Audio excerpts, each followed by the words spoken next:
Magandang umaga po sa bawat isa po sa atin, and I'm so blessed to be in the house of the Lord ngayon po umaga pong ito. And I hope you are also blessed to be in the house of the Lord. Every Sunday is always a blessing. Di ba? Sabi ng iba, every gising is a blessing. Pero sa atin, mga mananampalataya, Sunday is always a blessing kasi it's the Lord's day. At ngayong umaga ito, the reason why I'm excited to be in the house of the Lord, maliban sa presensya ng Panginoon na ating nararamdaman sa ating pagsamba sa Kanya, muling ipapakilala ng Panginoon as we discover His name, ay ipapakilala na naman niya sa atin kung sino talaga siya at sino ba siya sa buhay po natin. Alright? But I have a question to each and every one of us that we are to answer to ourselves alone.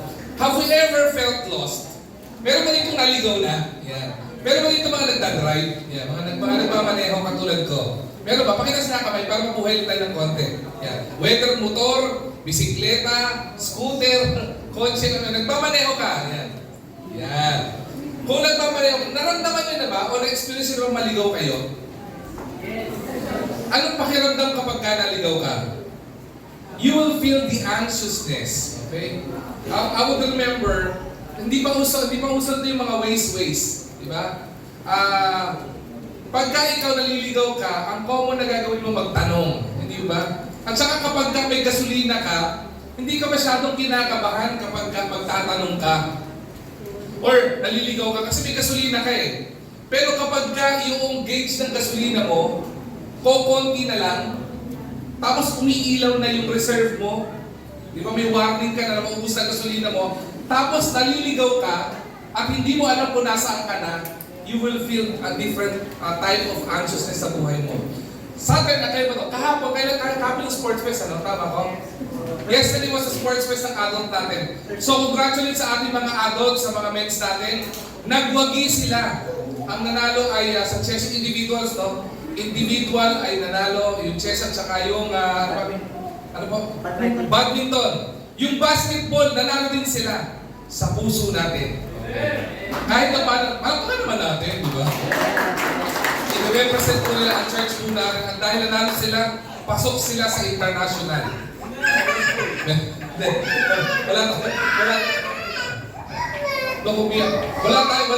Wala tayong international competition. Alright? Pero, again, we congratulate them for the effort. At marami pong magagaling at marami pang talagang nag-practice ng wagas, pero tayo ay nanalo pa rin kahit paano. Kaya biyaya po ni Lord yun. Then, going back to my question, kapag ka naligaw ka, nagpunta ako doon sa sports fest nung Friday. Sabi ko, nagloko yung signal ng telepono ko. Hindi ko kasi first time pumunta doon sa sports fest na location na yun eh. So hindi ko kabisado. Ang alam ko lang, sabi ni Pastor PJ sa akin, nagtatalo sa ni Pastor Christian. Pastor, basta pag nasa EDSA ka na, sabi ni Pastor PJ, pagdating mo ng GMA, kumanan ka. Okay. Sige, okay ka ako. Sabi ni Pastor Christian, hindi. Pagdating mo ng GMA, kumaliwa ka. Sabi ko, may kalalagyan tayo sa dalawang to. Magkaiba. Tinanong ko sila, saan ba ang pinanggalingan mo? So sabi ko, I would be northbound. Ibig sabihin, from south, from Robinson's Galleria, papunta ako ng north. Technically, SM North. Ay ko, doon ako papunta, saan ako pupunta? Sabi ni Pastor BJ, Pastor, kumanang ka. Sabi ni Pastor Christian, kumaliwa ka. Sabi ko, hindi ko na kayo tatanungin. Maliligaw ko na lang na sa inyo.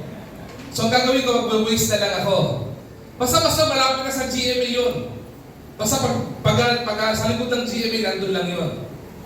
Sabi ko, hindi nyo nga alam kung ano yung kaliwat kanan eh. So nag-waste ako. Ay, ano ba naman ang EDSA? Kabisado ko naman yan. Kabisado ko rin ang GMA. Ay, pagdating na lang doon, nag-waste na lang ako sa EDSA. Nag-waste ako sa EDSA, nagloko ang internet ko. Sabi ko, patay.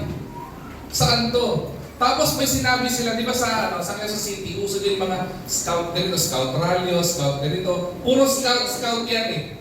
Diba? Hindi ko matandaan kung ano yung sinabi nilang scout. Basta alam ko lang, scout, tapos letter Y yung simula. Patay tayo nito. Kahit magtanong, sabit ako dito. Pagdating ko ng EDSA, likod ng GMA, hindi ako po pwedeng kumanan. Kasi pag kumanan ako, papuntang Quezon City Circle. So mali si Pastor BJ. Natuklasan ko, kaya pala kanan, si Pastor BJ nanggaling doon sa kabilang side. So pa-southbound siya, kakanan ka talaga. Tama naman siya. Pero iba yung pinag-point of origin. Okay? So ginawa ko, nakapasok na ako ng GMA, hindi ko alam kung saan yung venue.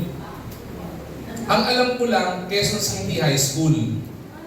So nakita ko, habang binabagtas ko lang dahan-dahan yung lugar na yun, ang alam ko lang, scout at saka nagsisimula sa letter Y. Sabi ko, hanggang ngayon hindi maparouse yung scout na yun eh. Ano nga ba scout yung sa BJ? Ang alam ko lang, scout, yung boss sa'yo. Parang Korean ng ano eh. Pagdating ko, nakita ko may letter Y, scout na may letter Y. Dito lang kakaliwa na ako dito. Ang problema, hindi ko pa rin alam kung saan yung lugar. So, ginamit ko yung old school na ways. Alam niyo kung ano yun? Tandaan natin, my ways is different from his ways. Okay? Kaya pagdating doon, tanong ako, saan po ba dito yung Quezon City High School? Yan. Diyan lang po. After po ng 2 kanto, makikita niyo po sa gawing kanan, nandun po yung Quezon City High School. Many times, when we feel lost, we feel the anxiousness. Diba? Kinakabahan tayo o magkakaroon tayo ng ibang pakiramdam. Pero sa buhay po natin, we even feel yung pagiging lost. Because of the uncertainty of this world, yung ginagalawan po natin, walang kasiguruhan, walang kasiguraduhan, we are even lost in the challenges of life. May mga tinatanggap tayong mga challenges sa buhay po natin. May mga problema tayong pinagdadaanan and we do not know what to do about it. It is also a feeling of being lost. Kapag hindi mo alam ang gagawin mo and you are put into an uncertain situation, you will feel that anxiousness the same pag naliligaw ka ng landas. Bakit? Nakaka-overwhelm po kasi kapag you are wandering around life's challenges and you do not know what to do. And ang common question natin is, who is guiding me? Or maybe, the question would be, who is supposed to guide me? Kaya nga po na-invento ang Waze, kasi kapag hindi mo alam ang direction, di ba, ibubukas mo ang GPS ng phone mo, and then, ilagay mo yung location, destination mo, and yung Waze i-guide ka niya kung saan ka pupunta. Di ba? Sabi niya, on 300 meters, turn left, di ba? Di ba? Behind the Meralco post, there is a hiding policeman. Di ba? May ganun pa nga minsan. Nakakatawa pa nga minsan kung sino-sino pa yung ginagamit ng mga nagsasalita. May babae, may lalaki. Diba? Hindi ko alam kung pag si Donald Duck, pwede na rin magsalita. Diba? Sino si Doy? Si Mimia, nandun din. Ang dami, iba-iba. Pero ginaguide ka sa tamang puntahan. Paano sa buhay po natin? In our life's challenges, as we journey in this life, at nagkaroon tayo ng problema, napunta tayo sa isang intersection na hindi natin alam kung kakaliwa ka, diretso ka o kakanan ka. The question would be, of many people like us, would be, who is guiding me? And who is supposed to guide me? Para matulungan po tayo. Many people today are searching for direction. Marami po sa atin, maraming makanakaw po sa upuan na ito. We are searching for direction, and not only direction. We are searching for the right direction sa buhay po natin. We try to seek different advices. Diba? We seek advice from friends. We seek advice from social media. We seek advices from professional people, depende kung saan, kung sinong pangangailangan natin. We even ask advice from health books, yung mga tipong kung tungkol sa medical yan, you look for medical books. Kung patungkol sa batas yan, you look for constitutional books or books of the law. Marami po tayong pinupuntahan mga bagay-bagay. And we even ask for the experts kapag may hindi po tayo alam. Yet, despite all the information available sa mundong ginagalawan natin, many still feel lost. Di ba? Naramdaman niyo na po ba yun? Kahit na punong-puno, itong panahon natin, itong era na ito, there is an explosion of knowledge. Ang dami pong mga information na nagkalat sa buong mundo po ngayon. Kahit nga po hindi doktor, makakapag-advise ng kahit ano eh. Bakit? Lahat nag-google na. Nung lumabas ang artificial intelligence, pati sa AI, nag-chat GPT ng karamihan eh. Madami po pwede maging expert kahit hindi expert. Pero at the end of the day, you still feel lost. Have you ever asked artificial intelligence of your problem and ask for the solution? May bibigay siya sa iyo. Ito sasabihin niya sa iyo mga solution. Pero at the end of the day, you still feel lost. Parang kulang ha. Parang may something. Meron po ako isang illustration na gustong ibahagi po sa inyo before I share the message of the Lord. Meron po isang tourist. Last time, I'm so fascinated of watching videos ng mga sa mundo. Bakit po? Kaya ako fascinated kasi I know my capacity. I can't go to the mountains because of my medical condition. Hindi ko po magawa yun. Many times, as I was invited by our beloved pastor from Dumol po sa Baguio, sa Benguet, where Tita Jazz, nakapunta sila Tita Jazz doon eh. Nainggit nga po nila Tita Jazz kasi even in their situation, nakapunta sila doon. Nung ginagawa po ang Dumol po pa lang na church po natin doon, I was invited by Pastor Elmer before. Hindi po ako makapunta. Bakit po? Hindi ko po kasi kaya yung 6 na oras na hike. Tapos high altitude na hike, hindi ko po kaya yun. Pero, nakakatuwa kasi pagdating mo ng summit, makikita mo kung gaano kaganda yung lugar, makikita mo yung sea of clouds, at tayo makikita ganon. So nanonood ako ng mga videos, to make the long story short, na mga umaakit sa summit, sa matataas sa summit sa Pilipinas. And one of the most popular na summit sa Pilipinas ay sa Benguet. Okay? May tawag sa lugar na yan eh. Baka may nakakaalam. Ha? Letter P tayo. Mount Pulag. Yan, Mount Pulag. Okay, ang ganda po ng Mount Pulag. So meron daw umakyat ng Mount Pulag. Pag pumunta po kayo doon, dadaan kayo, automatic yon. Dadaan kayo sa DENR, okay, sa Department of Tourism, magbibigay sila ng briefing sa inyo, at kailangan meron kang guide. So meron pong ibang mga tourists, ang ginawa nila, alam ko naman yan, may waste naman. So hindi ko na kailangan ng tourist guide. So umakyat sila punta ng Mount Pulag at in-ignore nila yung mga signages kasi may iba't ibang ruta po yan eh. Merong easy route, medium route, at saka yung talagang mahirap na route. Depende sa level ng expertise ng umakyat ng mga mountaineers. But common sa mga beginners, yung easy route lang. Diba? Yung madaling daanan at may mga trail na. Umakyat ito mga turista na to. They don't hire any tourist guide. Tapos nakita nila na parang may mga signages kung saan pupunta sa summit. They ignore those signs. Kasi sabi nila, kaya naman namin hanapin yan. Maganda nga yung adventure. At the end of the day, kinakabahan na itong mga tourist na ito. Bakit? Kasi magdidilim na, hindi pa nila na-reach yung summit. Hindi pa sila umakit sa pinakataas. Now, meron isang set pa ng tourist guide. Sabi nila, alam nila hindi sila professional na mga mountaineers. So ginawa nila, nag-hire sila ng tourist guide. Sabi nila, hire natin itong tourist guide ito para i-guide tayo.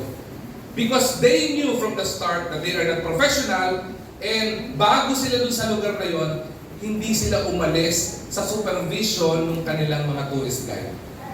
And they follow all the instruction that was given to them. And true enough, diba, after several hours of walking, of hiking, na-reach nila yung summit at nakapag-picture-picture sila, nakita nila kung gaano maganda yung scenery, nakita nila yung sea of clouds, nakita nila yung beauty ng creation ng Panginoon. Life is so much similar to those two kinds of tourists. Ano po yun? We often try to navigate yung life's valley natin, yung life's journey o mountain sa buhay po natin, na tipong ginagawin natin sarili natin kakayanan. Minsan nina-navigate natin, hindi, kaya ko to. Diba? Kaya kong mabuhay mag-isa. You try to navigate and you find yourself na you are lost in your journey. At merong isang tao, diba, dahil alam niya, yung buhay niya, hindi niya kayang ituwid, ang ginawa niya, lumapit siya, pinagkatiwala niya yung buhay niya sa eksperto, sa naglalang ng buhay niya. And that is none other than God Himself. Ang nangyari sa kanya, of course, yung nagtiwala sa Panginoon, napabuti yung buhay niya. Bakit? Expert si Lord sa buhay natin eh. Dahil siya po may akda dito eh. Marami pong mga tao na hanggang ngayon naliligaw pa rin ng landas. Bakit? Kasi ang inaasahan natin sa buhay natin, in our life's journey, ay yung sarili natin na kung di matitingnan po natin sa madalas sa pangyayari, lagi po tayo nagkakamali. Kaya po ngayon po sandali pong ito, ipinakilala po ng Panginoon ang kanyang sarili bilang Jehovah Rohi. Jehovah Rohi, the Lord is my shepherd. Jehovah Rohi, the Lord is my shepherd. The one who knows the way and lovingly leads His sheep. Tumayo po tayong lahat as we reverently read the word of the Lord. Ngayong umaga pong ito, ito po ang ating pong pag-uusapan. Jehovah Rohi, the Lord is my shepherd. Sabay-sabay po natin basahin po ito. Psalm chapter 23 verse 1, ready, begin. The Lord is my shepherd, I shall not want. The Lord is my shepherd, I shall not want. So madali po tayong manalangin. Panginoon namin dakilang Diyos, marami pong salamat sa napakagandang araw at umagang itong kaloob niyo po, Panginoon, sa amin. Today marks another day, Panginoon, that we will discover another name of yours that we need in our lives. Maybe some of us, Panginoon, marami sa amin, Panginoon, sa lugar na ito, dumako, Panginoon, sa iyong bahay-sambahan, na ang feeling, Panginoon, is lost in their journey. Hindi alam ang gagawin, hindi alam ang tamang direksyon, Panginoon, sa buhay po namin. At maunawaan po namin ngayong umagang ito na in the uncertainty of this life, in the feeling of loss, Panginoon, in the feeling, Panginoon, of anxiousness because we do not know where to go and we do not know what to do, you are there as our Jehovah Rohi, the Lord, our Shepherd. Guide us, O Lord, sa pag-aaral ng iyong salita. Itago din po ko sa iyong likuran, Panginoon. Maihayag ang salita mo sa likuran ng pulpitong ito, Panginoon. Kayo mataas at maluwalhati sa pangalan ni Jesus. Amen at Amen. Pahari na po tayo magsiupo. Jehovah Rohi, the Lord is my shepherd. The writer of this book, the book of Psalm, to some popular sa atin ito. Marami nga po yung dito, alam na natin ito eh. Marami mga bata, kahanga-hanga, kabisado nila sa chapter 23. Diba? Pero ang writer po ng book nito ay wala pong iba kung hindi si Haring David. Meron pong natutunan at meron pong naunawaan si Haring David nung sinulat po niya ito. Kaya po niya inilathala ang Psalm chapter 23. Naintindihan po niya, though God was a king, or though David was a king, naintindihan po niya that when the beginning of Psalm chapter 23, not by boasting of his accomplishment. Hindi po niya isinulat po ito para ipagmalaki ang kanyang mga nagawa o na-accomplish sa buhay. Hari na po si David nung sinulat po niya ito. Sabi po dito, the Lord is my shepherd, I shall not want. Sa kabila ng pagiging hari po niya, lahat ng mga nasa nasyon niya, pwede niyang angkinin kasi siya ang hari. Kung meron siyang gugustuhin, kahit pagkain o bagay, pwede po niyang makuha kasi po siya ang hari. Pero nung sinulat po niya ito, isinulat po niya ito nang may pagpapakumbaba sa Panginoon. Sinabi niya, the Lord is my shepherd, I shall not want. Diba? Ito po ay clear na deklarasyon po ng Haring David na kailangan po niya si Lord at si Lord ang kanyang shepherd. Siya ang tagapag-aruga po ng Panginoon. Ngayon, kung titingnan po natin, bago po tayo dumako sa pinakapunto na pag-uusapan natin, ano po ba ang shepherd? Okay? Pwede po ba tawagin ng isang shepherd ay shepherd kung wala siyang inaalagaan mga sheep? Kaya po siya tinawag na shepherd kasi po siya po ay may inaalagaang mga tupa. Alright? There is a famous story in the Bible. Diba? Alam natin ang pag siguro lahat ng karamihan sa atin ng Sunday school, o may mga bata ng Sunday school dito. Ang isang shepherd, lagi po yung may hawak-hawak na kahoy. Alright? And normally, yung kahoy na yun, dinescribe din sa book of Psalm. Thy rod and thy staff, they, comfort me. Okay? Thy rod and thy staff. Yan po ang numero unong tool ng isang shepherd. Bakit po? Kung makikita niyo po yung staff, okay, makikita niyo po yan, isang mahabang kahoy na may parang kalawit, parang hook. Alright? May purpose po iyon.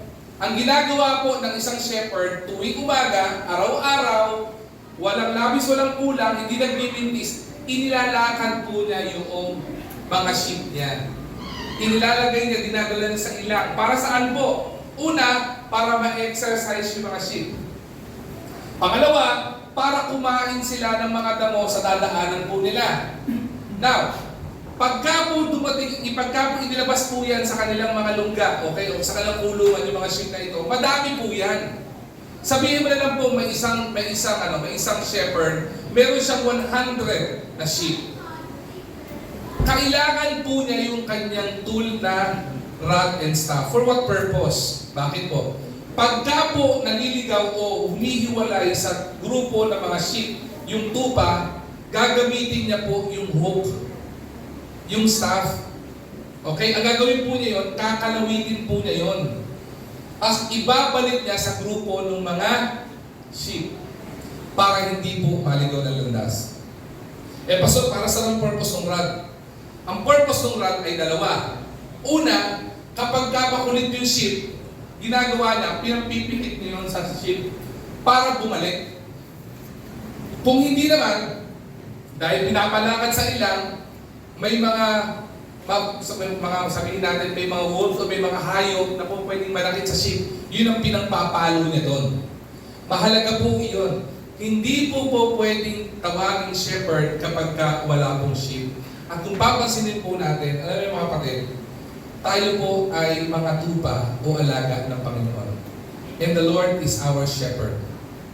Kaya po maraming pagkakataon, nararamdaman natin, ginagabayan at pinapatubayan tayo, yung inilalayo tayo ng Panginoon. The Lord is using the staff sa buhay po natin para hindi tayo mapahamak.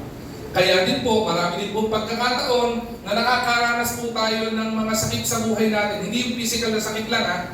Minsan napaparusahan o napipitik tayo ng Panginoon dahil minsan makulit tayo. Hindi po dahil gusto tayong saktan ng Panginoon, kundi gusto tayong ituwid ng Panginoon. Bakit? Kasi po yun po ang trabaho niya bilang shepherd. At ginagawa po niya iyon dahil mahal po tayo ng Panginoon.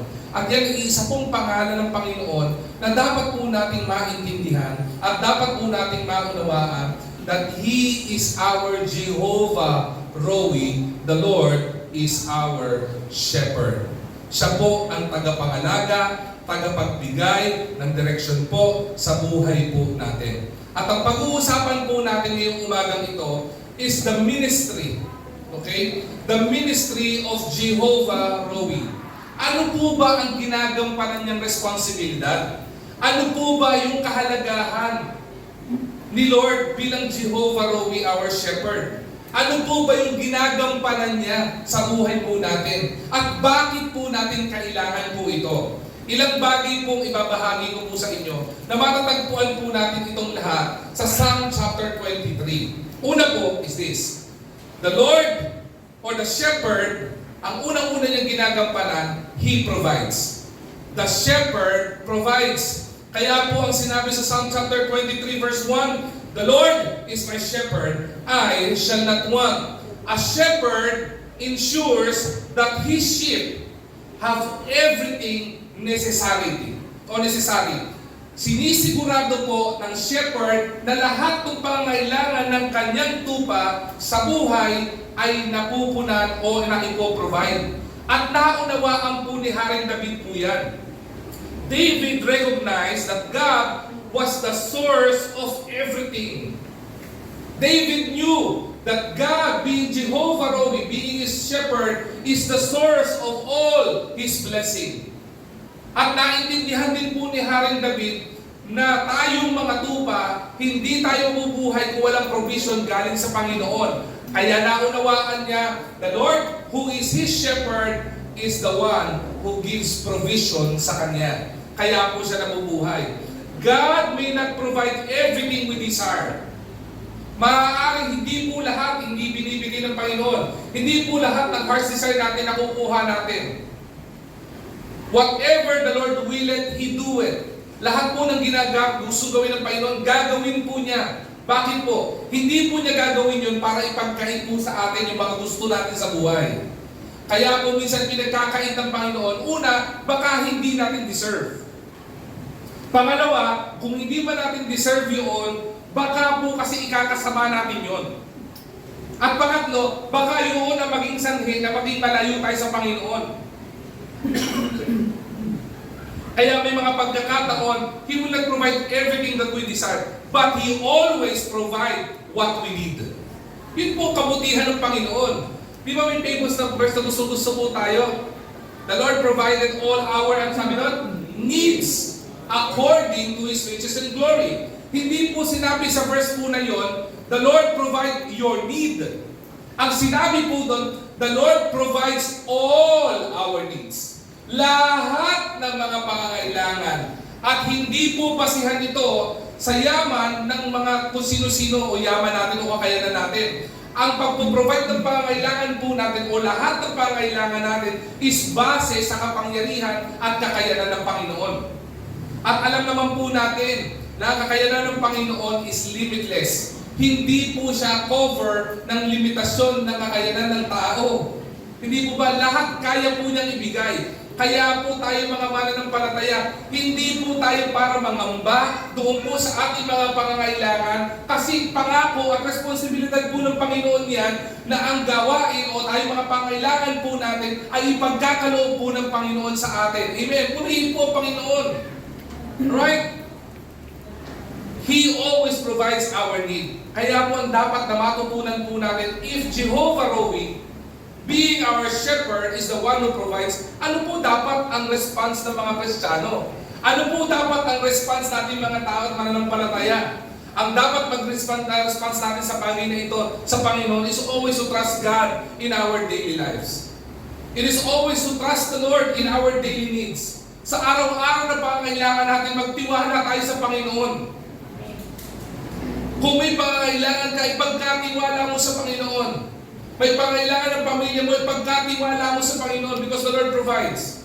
Kung may pangangailangan ng church, ipagkatiwala sa Panginoon because He is the one who provides. And He will never fail. Sumunod, hindi lamang po para magtiwala po tayo kung ang Panginoon nagpo-provide, kung ang Panginoon na ating pastor ay nagpo-provide sa atin, hindi lamang po ang response natin dito ay magtiwala sa Panginoon araw-araw. Dapat po ang maging response po natin is also to stop worrying. Diba? Kaya po sabi ng Bible, stop worrying for tomorrow and let tomorrow worry for itself. Bakit po sinabi ng Bible po yun? Kasi meron tayong shepherd who provides. Amen? Stop worrying about tomorrow. At pangatlong response na dapat meron po tayo sa Panginoon, we are to remember God's faithfulness sa buhay po natin. Marami po sa atin, pag dumadating ang problema at pangkailangan ng buhay natin, nakalimutan na natin ang Panginoon. Nakalimutan po natin alalahanin kung gaano ka-faithful ang Panginoon sa atin. Nakalimutan mo, nung may karamdaman ka, pinagaling ka ni Lord. Nakalimutan natin yung mga pagkakataon, pangkailangan ka, pinrovide ni Lord. Nakalimutan natin na pagka may problema ka, si Lord na nagbibigay ng solusyon. Bakit? Kasi nakikita agad natin yung problema kasalukuyan eh. But if you would go back to sa mga ginawa at faithfulness ng Panginoon, maintindihan mo, you will stop worrying and you will start trusting the Lord. Bakit? The Lord is our shepherd. And the Lord who is our shepherd provides. Pangalawa po, hindi lamang po the shepherd provides.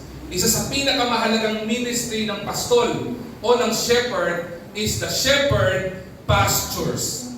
The shepherd pastures. Ito pong pasture na ito is in the context of a verb. Okay? Kasi pag sinabing pasture, ibig sabihin ilang. Alright? Pero itong verse na ito, pinapastol in Tagalog.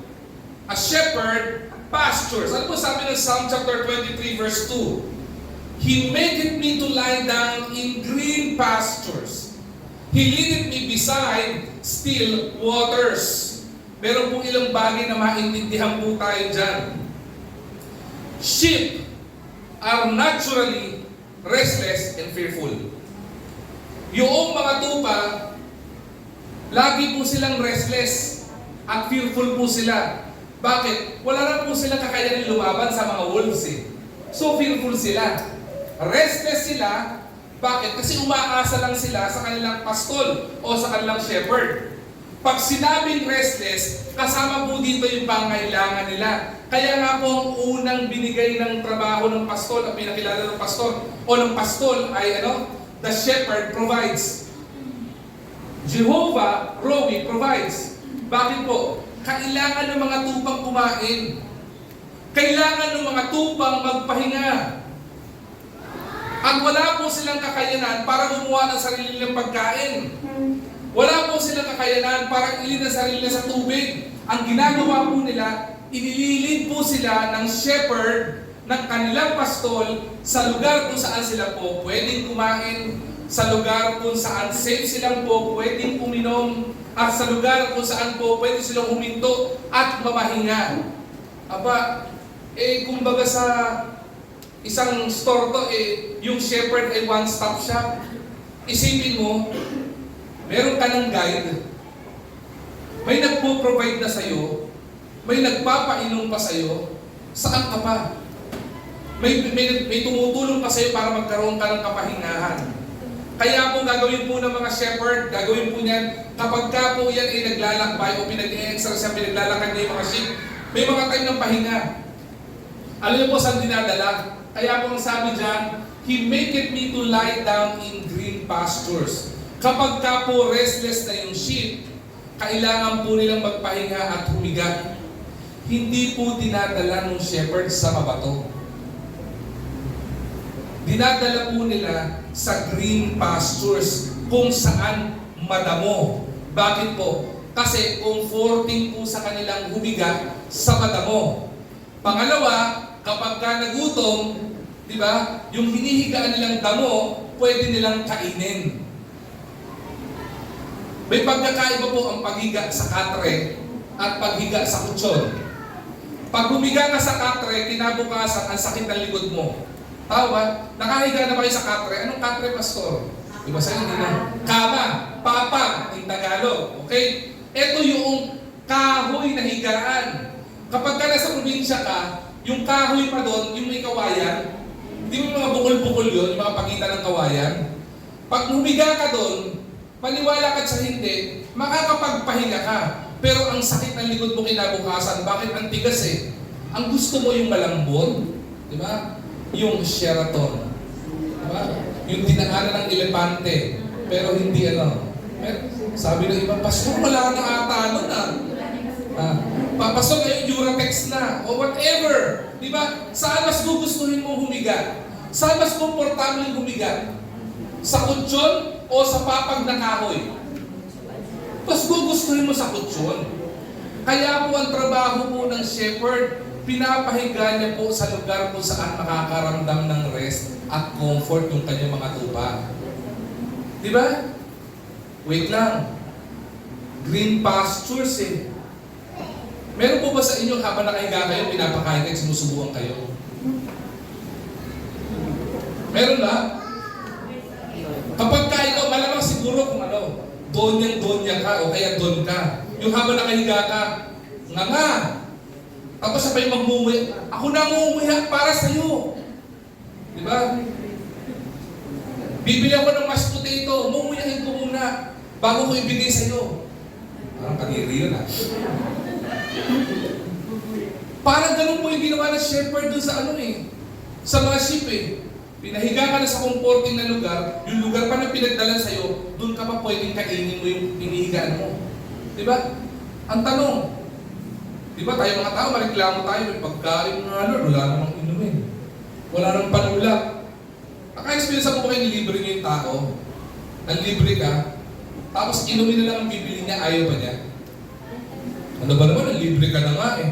Pati ba naman soft drink sa tubig, ako pa din. Pero sa shepherd, hindi lang niya basta binibigay ng safety.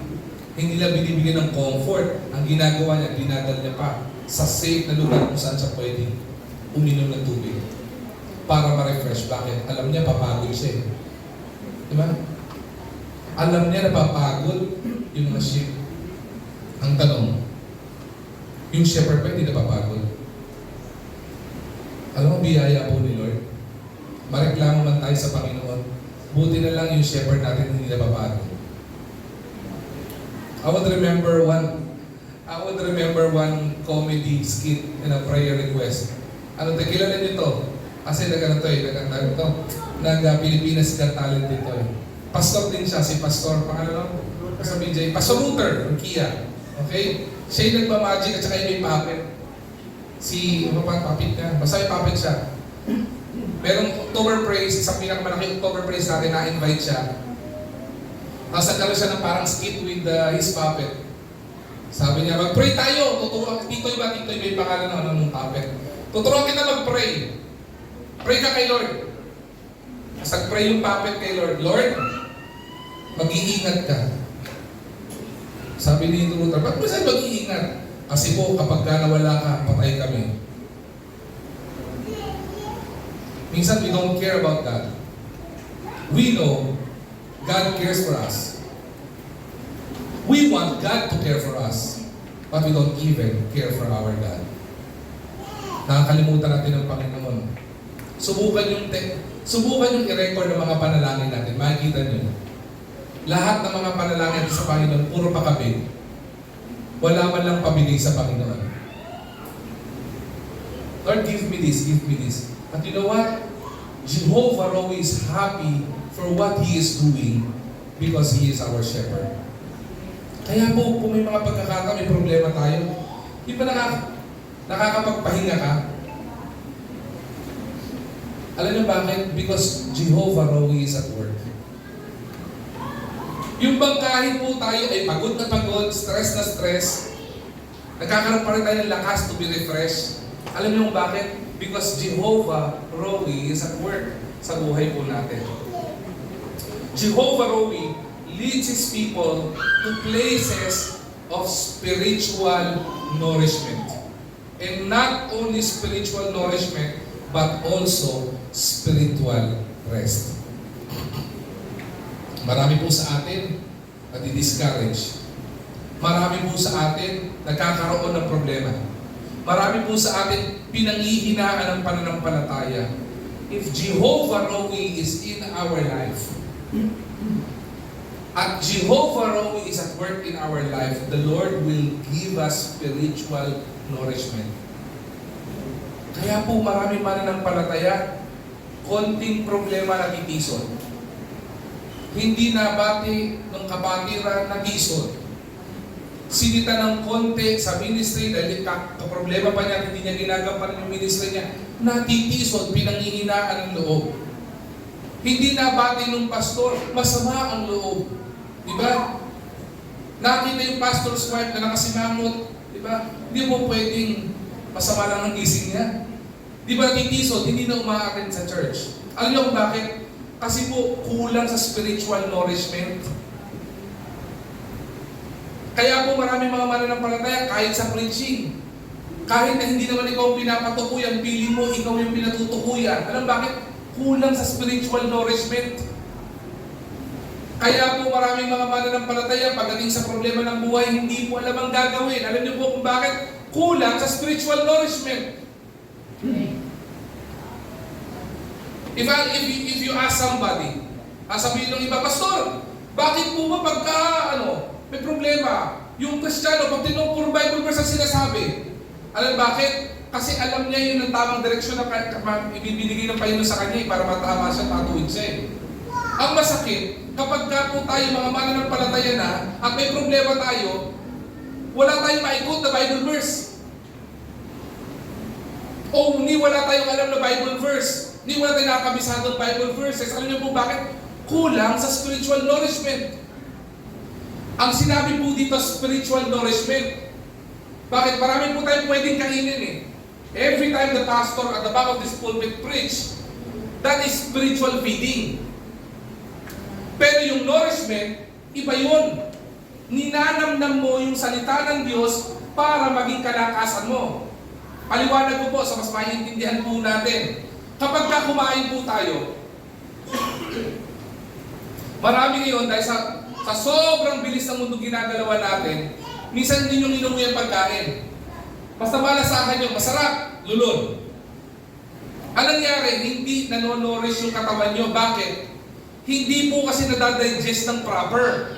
Kaya yung minerals na kinakain mo ay hindi po nagiging kalakasan sa katawan natin. Or kung hindi man, maaaring kumakain tayo, pero junk naman yung food na kinakain natin. Aray ko. Alam bakit? Kaya ko sinabi aray ko. Ayoko tumingin sa asawa ko, napapagalitan ako lagi dyan eh. Nagchichirya ka na naman. Diba? Junk food eh. Bakit? Principle po yan eh. Garbage in, garbage out. Tao ba? Ganun din po, kahit po nakikinig tayo ng preaching everyday, kapag hindi po natin ninanamnam yung salita po ng Diyos, hindi po magiging spiritual nourishment yan. Kapag po ang salita po ng Diyos, hindi mo ninanamnam o hindi mo ina-apply sa buhay po natin, hindi po magiging kalakasan po sa atin yan. Even though the word of the Lord will never return void. Ang masakit, kung kahit pagbabasa ng Bible, hindi ginagawa. Bakit i-provide na po ng ating shepherd who pastures? Ibinigay niya na yung salita niya. Nanamnamin mo na lang. Gumamit pa ang Panginoon ng mga pastor na magtuturo para mas maunawaan mo. Ayaw mo pang nguyain. Hindi po ba? Shepherd pastures. He maketh me to lie down in green pastures. Di ba? Very comforting po yun eh. Na in times of difficulties in our life, in times that we are restless, in times we are so anxious, pag lumapit po tayo sa Panginoon, He will lead us to lie down in green pasture. Anak, dito ka. Dito ka muna magpahinga. In times na nauuhaw ka, in times na upos ka na pagod ka na, sabi ng Panginoon, anak, dadalhin kita sa isang lugar na brook of water, na kung saan po pwede kang uminom at ma-refresh ka. Kaya po marami mga mananampalataya, hinan-hina. Marami mga mananampalataya, down na down. Bakit po? Because we don't consider God as our Jehovah Rohi. Because if Jehovah Rohi is actually our shepherd, He will lead us to comfort. He will also lead us into still waters. Ano po dapat ang ginagawa natin? Spend time. Spend daily time reading and understanding God's Word. Malinaw po sabi ng Bible po diyan, hindi mo ba? Meditate in the Word. Ano sabi po ng Bible? Meditate in the Word. Ano sabi doon? Daily. Meditate in the Word of God day and night. So, ibig sabihin, hindi ka lang basta nagbabasa ng Bible pag devotion mo lang. Basta devotion mo lang ng umaga. Kasi sinabi sa Bible, day and night eh. Every day eh. Ngayon, kapag ka po mahina tayo sa pananampalataya, tingnan po natin, baka hindi ka nag-spend ng time sa pagbabasa ng salita ng Diyos. Subukan niyo po. Huwag po kayong kumain ng isang buong araw. Ano mararamdaman niyo? Gutom. Subukan nyo isang linggo na kayong hindi kumakain. Alam niyo bang maraming tuwid? From sanity to insanity because of gutom. Gutom lang po yun. Paano po yung mga mananampalataya na hindi kumakain ng salita ng Diyos? Kaya po, sorry for the term, kaya po pala maraming mga mananampalatayang insane. Yung wala sa hulog. Bakit po? Gutom yung pananampalataya mo eh. Hindi ba? Gutom pa na. Kailan ka kumakain? Every Sunday lang, doon ka kumakain. Kapag ka nag-preach na yung pastor, doon ka pala kumakain ng salita ng Diyos. Kaya walang spiritual nourishment. Ang tanong, kakulangan po ba ni Lord yun? Hindi po. Provide na po ng Panginoon yung salita niya eh. Long before we were born, the word of the Lord is there. He leaded us to die down in green pastures. The word of the Lord is there already. Diba? Find spiritual refreshment through prayer. Kaya po pinupush po natin yung prayer meeting. Hindi po dahil may gawain ng prayer meeting. It has been a long time na tayo po ay nag-face-to-face prayer meeting because of pandemic. Nung mga unang prayer time sa pandemic via Zoom, ang dami umaatin. Pagdating po ng mga, wala nang pandemic ha. Everybody's free to go out. You can even go to hospital na wala kang mask. Di ba? Pero walang umatin ng prayer meeting sa online. Ang umatin na lang, worker. Ang masakit yung worker, late pa. Di ako naninira, hindi lang naman dito yun eh. Ayun, kung late ka sa prayer meeting, tinamahan ka, praise the Lord, tinamahan ka. Diba? Kasi kung hindi, matakot ka, hindi na namumusap si Lord sa'yo. Diba? Bakit po? Mahalaga po yung gathering of believers in prayer eh. Hindi, basta nag-pray naman ako sa bahay, okay. Hindi ko na po babanggayin nag-pray ka eh. Pero kaya po sinabi ng Hebrews, di ba, not forsaking the assembling of us together. Mahalaga pa rin po yung nananalangin tayo sa isa't isa. Naramdaman niyo na po ba yung naipanalangin ka ng kapatiran mo? Napakalaking encouragement po yun. Yung may tumabik sa balikan ko, sinabi niya, hindi ko lang pinagdadaanan mo, but the Lord reminded me of your name in my heart and in my mind, and I prayed for you whatever it is. Maniwala ka, saan ng encouragement yun? Naramdaman ko po yun eh. When somebody texted me, Pastor, nilagay lang po ng Panginoon sa isip ko yung pangalan mo, I prayed for you po. Alam mo, naki-encouragement sa akin nun. Diba? Bakit? Because I know somebody's praying for me. Ang laki, nakaka-refresh po yun eh. Alam mo yung pakiramdam na nakaka-refresh? Yung, sa Pilipinas kasi ang lagkit eh, ng weather, di ba? Alam mo yung bagong ligo? Yung nakaka-relax? Subukan mo ka maligo ng 3 araw sa summer na gitna ito. Maniwala ka. Lahat ng had-had na experience mo, all the had would be had. Okay? You will have all the had. Okay? Sa lahat ng kasing-chikita ng katawan mo, and you will feel the uncomfortability of life. Diba? Kahit lagyan mo ng pulbos yan, masakit yan. Ang dapat mong gawin, maligo ka. Pastor, kailangan pala nun. Oo, pagkakataon na para maligo ka. Diba? Nakaka-refresh. Yung kahit hindi ka naka-aircon, yung parang feeling mo, diba? Ang gaan ng pakiramdam. Diba? Sabi ni iba, yes, Pastor, gagawin ko po yan. Sana maging pagbabago to ng buhay mo. Diba? Yun yung feeling na nare-refresh ka eh.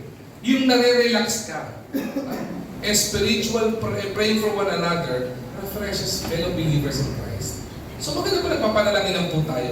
Sumunod na response po natin dito is learn to rest in God's presence. Diba? Find mo yung comfort ng Panginoon. Find mo yung comfort sa presensya ng Panginoon, not sa comfort of everyone else. Bakit po?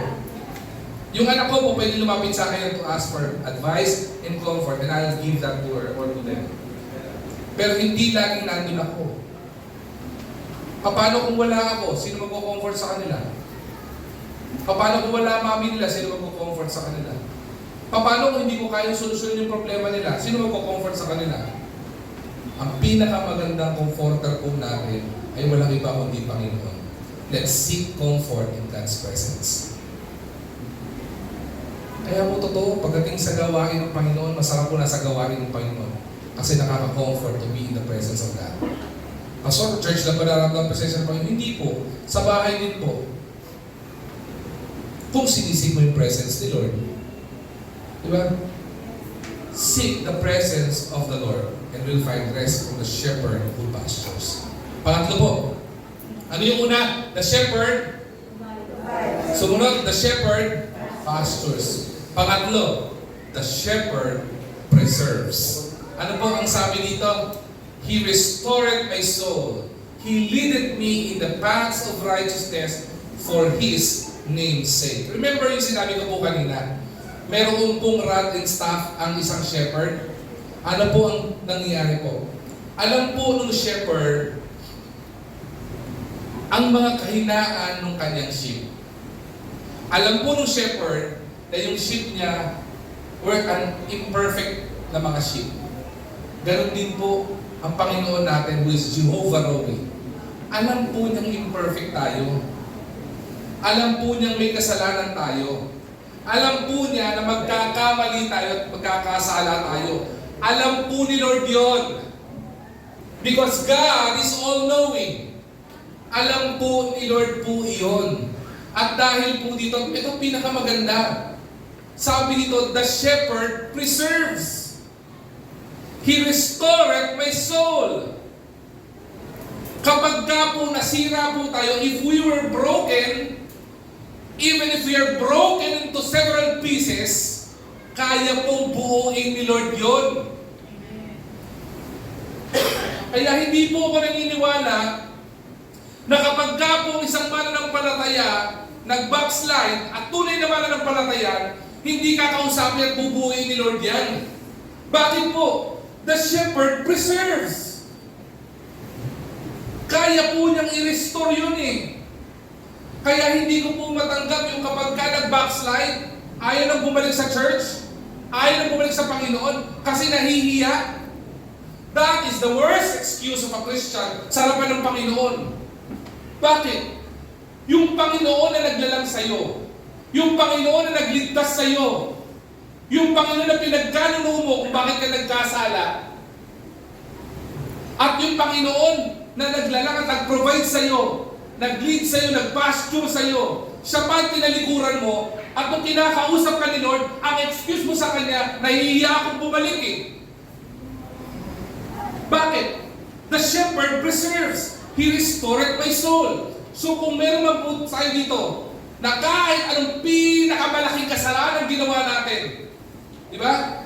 Nagkasala ka sa mundong ito, nagkaroon ka ng krimen, nagkaproblema ka sa asawa mo, nagkaproblema ka sa pamilya mo, nawasak ang relationship mo, o whatever na mga bagay na nakasira sa iyo mismo, o sinira mo ang sarili mo dahil sa kasalanan. Kapag ka bumalik ka sa shepherd po natin, sa Panginoon na naglalang sa atin, He can restore you. Kaya ka po niyang buuin uli. Remember, meron pong isang Japanese ng vase, di ba, na nawasak at binuo uli, at ang nangyari, it became a masterpiece. At naging mataas ang value niya kasi binuo siya ng potter's hand and master. Ganon din po sa atin. Kahit mawasak ang buhay natin, kahit wasak ang buhay natin, hindi problema sa Panginoon kung i-restore ka niya. Ang tanong, willing ka bang magpa-restore? Ang problema sa atin, wasak ka na eh. Basag ka na. Pero nagmamalaki ka pa rin sa Panginoon. Kaya ka niyang buuin. Alam mo, kapangyarihan ng Panginoon. Pero ayaw mong babalik sa Panginoon. Because if you know that the Lord is our Jehovah Rohi, He can restore our soul. Because the shepherd provides. At hindi lang po yun. Kapag ka po ni-restore ka ng Panginoon, hindi po tapos si Lord doon. Praise the Lord. If we are broken, if we say we are unworthy of the love of God, if we say that we can never be used by God because of our brokenness, hindi lang na nire-restore yung buhay natin. Hindi po tapos ang responsibility ng Panginoon doon. Ang ginagawa niya, He leaded me in the paths of righteousness for His name's sake. Bakit po naisulat ni Haring David to? Because many times in his life, being a king and even before being a king, ang dami po niyang pagkakasala sa Panginoon. Ang dami po niya naging kakulangan sa Panginoon. Ang dami ng mga bagay na ginawa at in-incur sa sarili niya na nawasak siya. Pero ano nangyari? Every time he goes back to the Lord restores him. Hindi po ba? Alam naman po ni Lord na hindi tayo perfecto eh. Kaya nga po He is faithful and just to forgive us from all our sins and our iniquities. The problem with us, tayo nang nagkasala, tayo pang nagmamalaki. Kaya hindi tayo mabuo-buo kasi ayaw natin ipagkatiwala sa may kakayanang bumuo natin. If your life is broken, ipagkatiwala mo sa Father's hand, kaya nang buuin yan. If you think yung broken life mo is hindi na valuable, wala nang kwenta ang buhay mo. Pag ipinagkatiwala mo sa Master's hand, magkakaroon ng value yan. It will become precious not only in your sight, but in the sight of God. Salamat po, kaya preserve ng Panginoon, ano? If I would be thinking of all mga bagay na ginawa ko po sa buhay po na makasira sa akin, at nakikita ko po where I am right now and now, the Lord restores me, I praise the Lord. Bakit? Hindi ko po kaya buuin ang sarili ko eh. May nakita po ba kayong paso na nabasag, na binuo niya ang sarili niya? Wala po eh. Pero ang Panginoon, kaya kanyang buuin. Kaya po tayong buuin ng Panginoon. At hindi lang po yun, He will bring you back to safety. Anak, binuo kita because you're precious in my sight. And I don't want you to be broken again. So I would lead you in the paths of righteousness. Anak, dito, itong gawin mo. Kasi dito hindi ka mababasag. Dito aalagaan kita. God restores broken hearts. God restores weary souls. Yung mga pinanghihinaan. God restores wandering believers. Yung mga mananampalataya walang ginawa kundi magtanong, Lord, bakit? Lord, paano? Lord, saan ako pupunta? The Lord restores wandering believers. Ano pong gagawin ko, Pastor? Return to God when you've drifted away. Always return to God. Ito lang, ito sinasabi mga church workers natin. Okay lang sumuka, pero walang susuko. Bakit? Okay lang mapagod. Lahat napapagod, pero walang susuko. Okay lang magkaroon ng pangailangan, pero walang susuko. Okay lang magkaroon ng karamdaman, pero walang susuko. Bakit? Kasama natin ang Panginoon. Kasama natin lagi ang Diyos. Manampalataya, pagtiwala lang tayo sa Panginoon. Always return to God when we're drifting away. And totoo, if you are always in the presence of God, mapoprohibit mo yung pag-drift away. Because before you drift away, you already drifted away. Bakit? Wala ka sa presensya ni Lord eh. Kasi kung nasa presensya ka ni Lord, trabaho niya to lead you in the paths of righteousness eh. Kaya po marami sa atin lumayo na at napalayo ng landas. Kasi simula pa lang malayo ka na eh. Follow His righteous path. Remember the tourist? Dalawang uri ng tourist. Isang tourist na mayabang na kaya niya. Ayun, gabi na, nagdidilim na yung paligid niya, nagdidilim na yung buhay niya, hindi pa niya nakikita yung ganda ng destinasyon niya. Bakit? Eh kasi sariling kakayanan lang ang inasahan eh. Samantalang yung isang tourist, alam niya na hindi niya kabisado yung lugar, ang ginawa niya, ipinagkatiwala ng direksyon ng buhay niya sa nakakaalam at eksperto doon sa lugar na yon. And in hours, may journey na pagod, diba? Hiningal, nagutom, nauhaw, pero nakita yung blessing na gusto niya makita. Ganon din po tayo eh. Follow the righteousness of God. Sumunod tayo sa guide natin.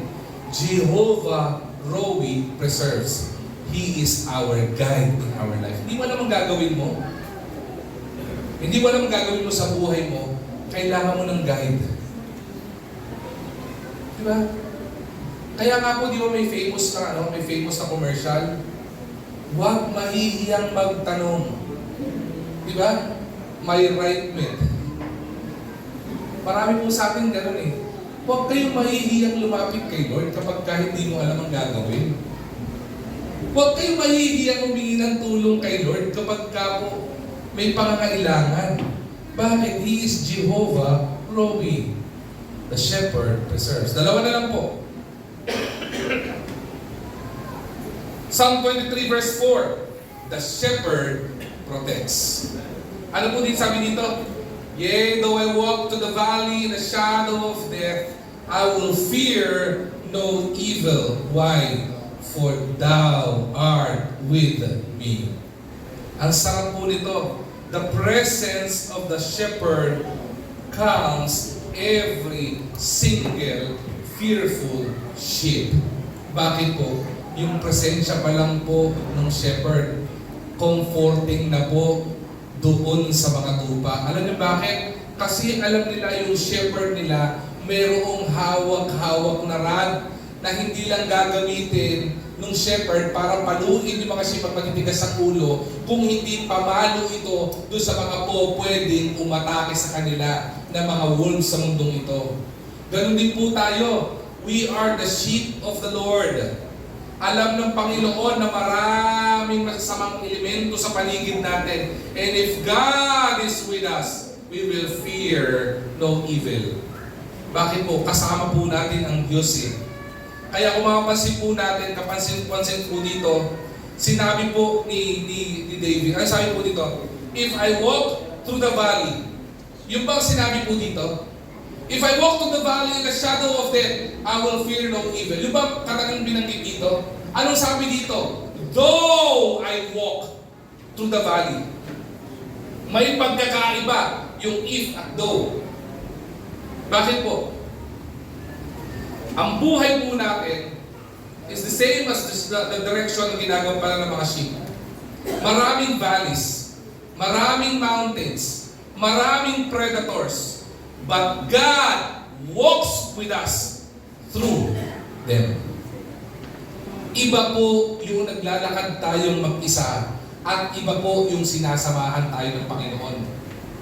Iba po yung sinabi ng shepherd na sabihin niya, sige, magsipaglakad kayo dyan. Iba po yun. Kasi tayo, naglalakad man tayo sa masukal na mundong ginagalawan natin, kasama natin ang Diyos. Kaya, though I walk to the valley in the shadow of death, I will fear no evil, for Thou art with me.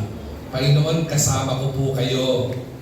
Panginoon, kasama ko po kayo sa buhay kong ito, sa journey kong ito. Kaya po maintindihan natin, kung kasama natin ang Panginoon sa buhay natin, we are to face fear with faith. May pangamba, may takot, dapat kaakibat niyan ng pananampalataya. Tandaan po natin, God's presence during trials is our greatest help in trouble. Presensya pa lang ng Panginoon, tulong na po yun sa atin. Trust His protection even when circumstances seems dark. Tuwa na tayo sa Panginoon. Subukan mo maglakad ka sa isang madilim na lugar na hindi mo kabisado. Maniwala ka, mauuntog ka. Pero kapag hawak-hawak ka, nakakabisado doon sa lugar, sigurado safe ka. Nasubukan niyo naman pumasok sa horror boot. Nakapasok sa mga horror boot, hindi ba? Bakit? Di pa mo nakapasok sa horror boot, nakakatakot. Kaya nga horror boot, di ba? Nakapasok ka sa hindi na horror boot na lang. Sa every November ang ginagawa natin, balikatan. May Revelation trail tayo. Di ba yung dadaanan ng dilim lagi? Pansin mo, anong ginagawa ng mga young people, ang mga makyat? Di ba? Magkakahawak. Kaya pagpasok ng young people, di ba? Posturang-postura, planchado damit. Di ba? Naka-gel, parang ako, nakaganto buhok.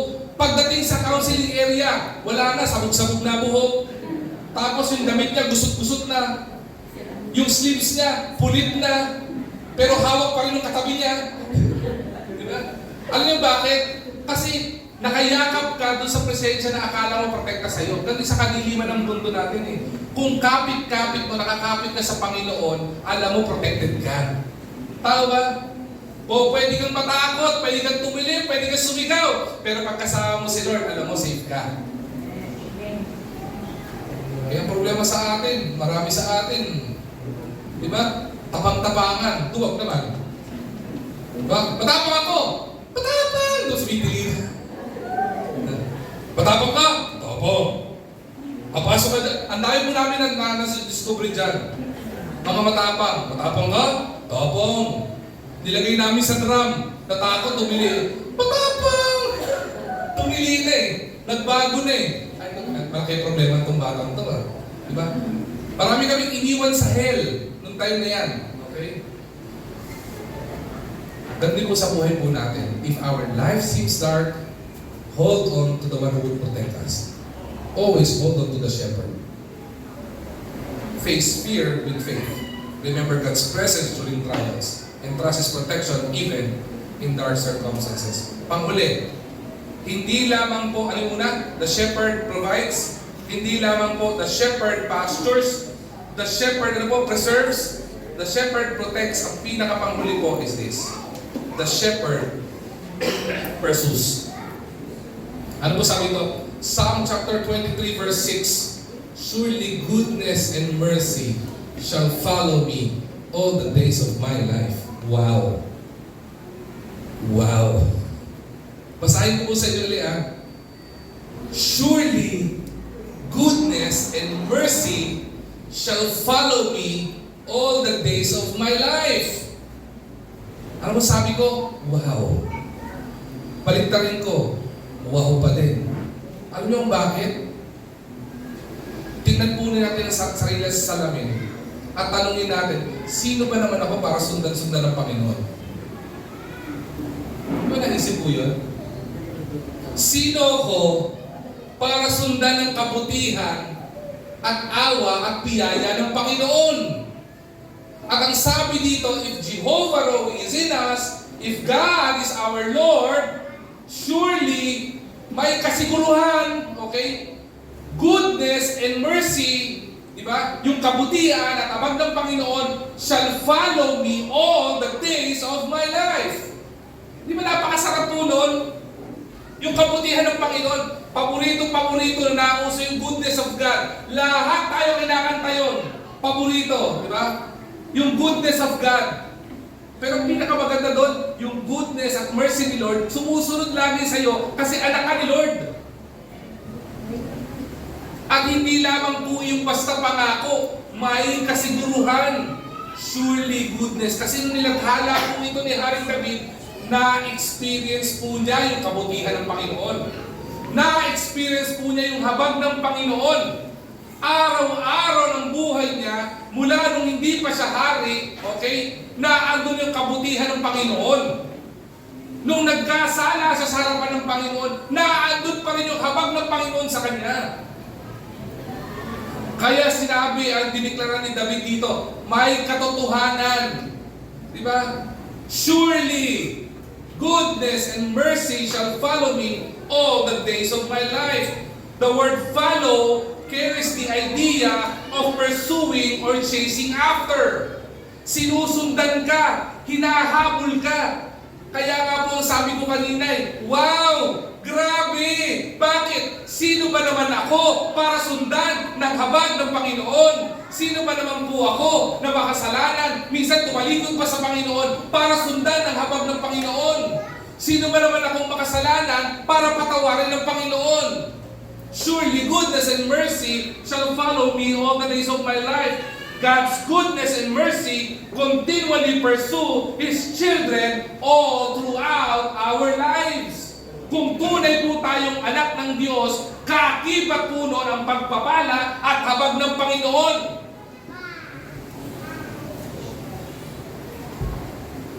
Live confidently in God's grace.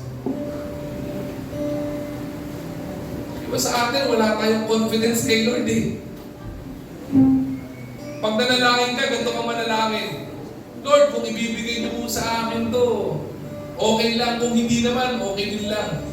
Abay, kung may confidence ka, alam ko Lord, kaya mo ibigay sa akin to. Itong pinapanalangin ko sa iyo, pinapasalamat ko na. Kahit wala pa. Bakit? Alam ko Lord na kakayanan mo Alam ko po Lord na kakayanan mo Because surely goodness and mercy shall follow me all the days of my life. Pabuhay tayo may confidence sa Panginoon. Kaya nga po anong nangyari dito? Haring David o King David did not boast as a king. He boasted for the Lord. Pinagmalaki niya ang Panginoon.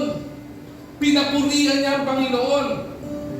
Because he knew from the start, the shepherd pursues. Sino ba si Haring David? Out of the sons of Jesse. Sino ba si David? Matitipuno ang kanyang mga kapatid. Warrior yung iba niyang kapatid. May mga sinabi yung kapatid niya.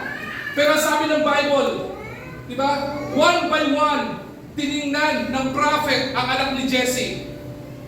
And out of those, maraming mga credentials sa mga matatandang kapatid ni David, nakita nung prophet, isang shepherd boy.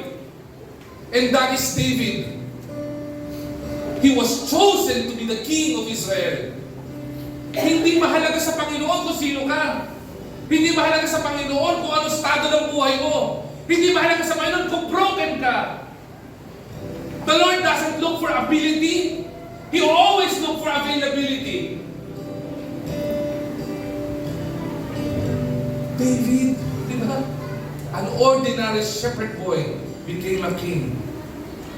Kaya ano nga, confident si David. Because he knew God's grace is upon him. because he is a child of God. Reflect on God's blessings daily. Ano ba listahan po natin sa buhay natin araw-araw? Listahan ng hinaing, listahan ng mga reklamo, listahan ng mga pwedeng ihingin sa Panginoon. Kumusta yung listahan ng mga ginawa sa mabuti ng Panginoon? Kasi kung meron kang listahan ng mga ginawang mabuti sa ng Panginoon, and I tell you, kulang ang isang bond paper. Sa araw-araw ng buhay natin, kulang ang isang rim ng bond paper para isulat lahat ng pagpapala ng Panginoon. Isang araw pa lang yun.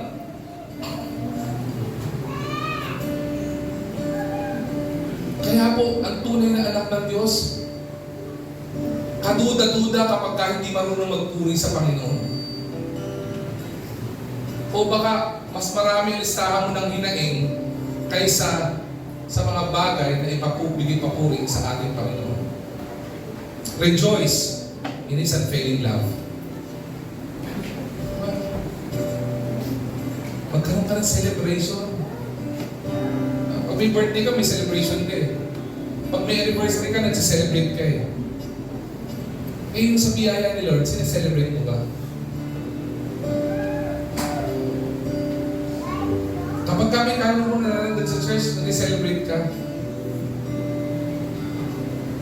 Kapag ka ba nasolve yung problema mo, nag-celebrate ka.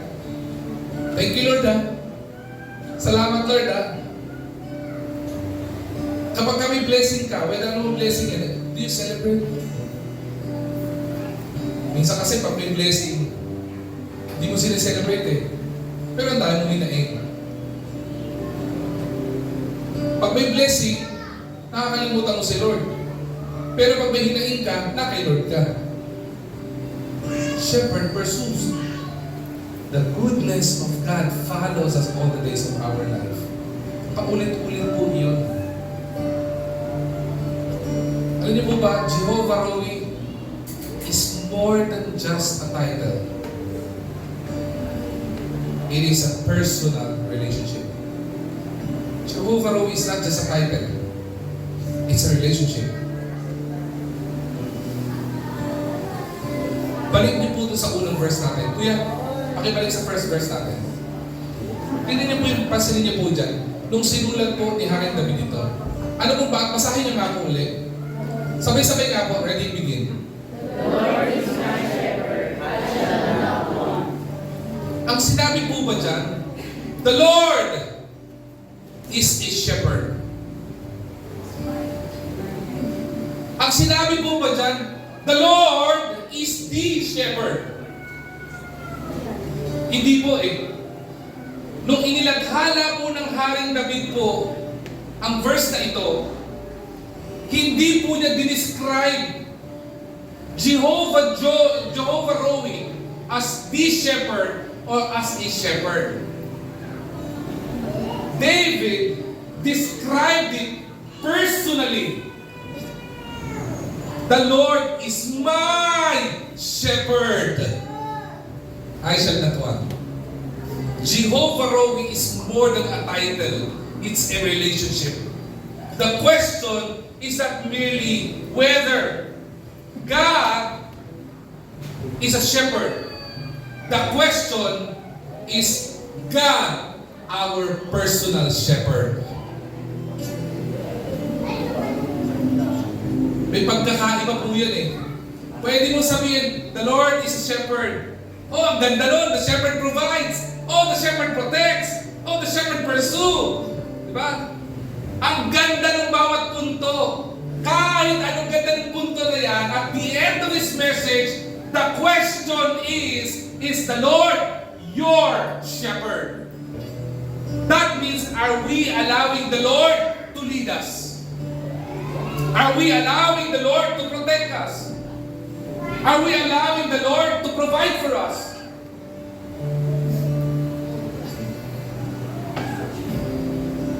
The good shepherd, the Lord Jesus Christ said in John chapter 10 verse 11, I am the good shepherd.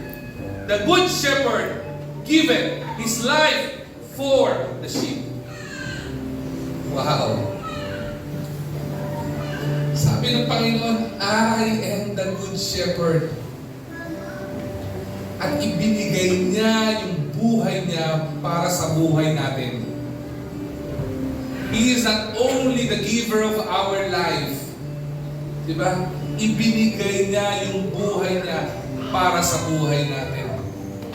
At Calvary, Jesus proved His unending love for each and every one of us. He laid down His life as a sheep on the cross of Calvary to die for my sins and yours para hindi po tayo mapahamak. Through faith in Christ, we become part of the sheep. We become part of His flock. And enjoy yung mga dapat natin enjoy sa Kanya, being Jehovah Rohi. Yung guidance ni Lord, yung provision ni Lord, yung protection ni Lord, at lalo't higit yung eternal care ng Panginoon. Sana po sa ating mga mananampalataya, when we are lost in sin, we need to understand Jesus came seeking for us. The story of the lost sheep. Remember the story of the lost sheep? Hundreds of sheep were put into the pastures. Nung bumalik sila, nagkaroon sila ng camp, binilang ng shepherd yung sheep niya. Bilang niya 90, 91, 92, 93, 94, 95, 96, 97, 98, 99. Wow! Nasaan yung isa? Nawawala yung isa. Anong ginawa ng shepherd? Bumalik siya sa lugar kung saan sila pumunta. Binalikan niya yung lugar kung saan sila nagpunta. And habang naglalakbay siya, hawak-hawak yung running staff niya, nakarinig siya ng tunog ng isang sheep. Hinahanap niya kung nasaan yung sheep na yun. Nasaan kaya yun? Hindi niya makita. On his eyesight, hindi niya makita kung nasaan yung sheep. Kasi yung sheep na andun sa isang cliff, nakasabit sa isang puno, na yung puno, pagka naputol, malalaglag sa bangin. Nakita ng shepherd yun. So ginawa ng shepherd, dali-dali siya, na pinunta, try niyang i-rescue yung sheep. Alam niya, dangerous yun. Alam niya po, pwede siyang mapahamak. Dahan-dahan siyang bumaba. Inabot yung sheep, inilagay sa kanyang balikat, at sabay silang umakyat into safety. Ganun din ang Panginoon sa atin eh. Many times we are lost because of sin. The Lord came running for a single soul that was lost. Para tayo yung sheep, pwede naman tayo pabayaan ni Lord eh. 99 out of 100. Pwede na tayong iwanan ni Lord eh. Pero sabi ng Panginoon, sandali, may isang napapahamak. He came running for you. He came running to rescue you. Because He cares for us. We are lost, we are broken because of our sin and our iniquity. Nasira tayo sa mga kakulangan po natin. Pero ang Panginoon, because surely goodness and mercy of God follows us all the days of our life, He came back for you. Sarap ng ganung pakiramdam. Marami po sa inyo, kinalimutan ng pamilya, o neglected by men, neglected by your loved ones, but there is someone who cares for you the most. At ano walang iba kundi Panginoon, na kaya kang balikan pagka-trouble ka. Because He don't want to let you behind. He don't want to leave you behind because He loves each and every one of us. He carried our sins to the cross of Calvary so that we could be brought safely into God's family. Kaya maintindihan po natin, Jehovah Rohi, the Lord is our shepherd. Jehovah Rohi, the Lord does not merely show the way. He walks with us every step of our journey. Ulitin ko po the Lord being our Jehovah Rohi, the Lord does not merely show the way. He walks with us every step of the journey. Hindi tuturo sa iyo pa yun ang tamang daan. Dito ka dumaan, ito gawin mo. Ang ginagawa ng Panginoon, sinasamahan ka niya. He is trying to ensure that you will not fail. Kasamahan ka niya. But I'll go back to the ending question na tinanong ko na kanina. Ang ganda ng karakter, ang ganda ng pangalan ni Lord. Being Jehovah Rohi, the Lord is our shepherd. Ang ganda nun. Kahit anong ganda nun, the question is, katulad ni David, paano mo sinasabi yung the Lord is my shepherd? Si Lord ba, kilala mo lang bilang shepherd? O is He your personal shepherd? Do you have a personal relationship with the shepherd? Kasi may pagkakaiba yun eh. Pwede mong alam na shepherd siya. Pero kapag hindi pinagkakatiwala ang buhay mo sa Kanya, He is not your shepherd personally. You just know Him being a shepherd, but you are not experiencing Him being a shepherd. Kaya po pala, may mga pagkakataon, parang feeling ko I'm not protected. Kaya pala pakiramdam ko I'm not being pursued. Diba? Kaya pala ang feeling ko wala akong provision. Kasi hindi mo pinagkakatiwala sa shepherd. Make Him the shepherd of your life. Jehovah Rohi. Tumayo po tayo na.